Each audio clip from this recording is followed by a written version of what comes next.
example, number 4. Everyone, can you read?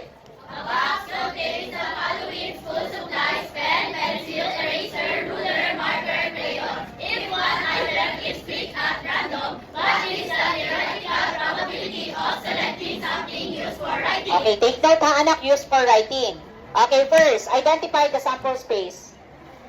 Silva? Capital S is equals to bracket, pen, pencil, eraser, ruler, marker, crayon. Okay. Then after that, identify the favorable outcomes. Ano daw yung probability, theoretical probability of selecting something used for writing? Bueno.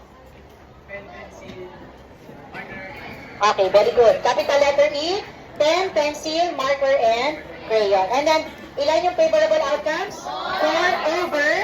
Okay. And the equivalent of 4 over 6 is what? Do you think we can simplify it? Yes, because 4 and 6 are both divisible by 2. Okay. Equivalent of 4 over 6 is? Okay, 2/3. And what is the equivalent of 2/3 in decimal? 0.67. Bakit po naging 0.67? Infinite po anak yung 6 natin. So kapag yung number ay infinite, round up your answer to the nearest hundreds. 2 decimal po.